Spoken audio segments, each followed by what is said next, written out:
Hello, ఈరోజు మసాలా బెండకాయ fry ఎలా చేయాలనో చూద్దాము.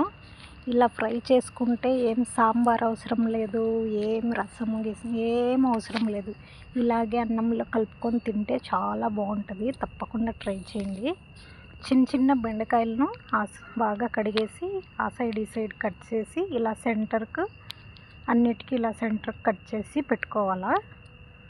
అన్నీ ఇలా పెట్టుకుంటే మసాలా అంతా బాగా పట్టి బాగా టేస్టీగా ఉంటుంది. ఇలా చేసుకుంటే దానికి మసాలాకు ఉప్పు, పసుపు, కారం, ధనియాల పొడి 2 టీ స్పూన్లు, గరం మసాలా కొంచెం, శనగపిండి 1 టీ స్పూను అన్నీ బాగా మిక్స్ చేసుకొని, ఇంతే సింపుల్ ఐటెం, ఈజీగా చేసుకోవచ్చు. బాగా మిక్స్ చేసుకున్న దీనంతా ఇలా బెండకాయకి అంతా సెంటర్లో ఇలా పెట్టుకోవాలా. అన్నిటికీ ఇలాగే పెట్టుకొనేసి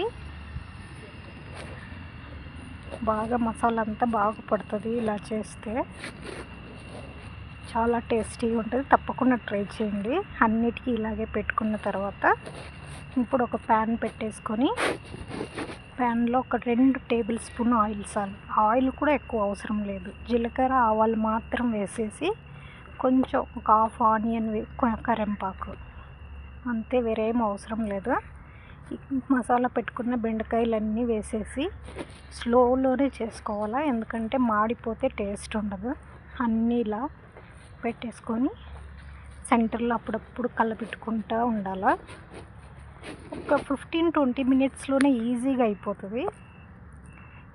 తొందరగా ఉడకాలంటే కొంచెం మూత పెట్టేస్తే సరిపోతుంది. మూత పెట్టేసి సెంటర్లో కలబెట్టుకుంటూ ఉంటే అంత బాగా ఉడికిపోయింది. అంతే, మసాలా బెండకాయ ఫ్రై రెడీ అయిపోయింది. చాలా బాగుంటుంది.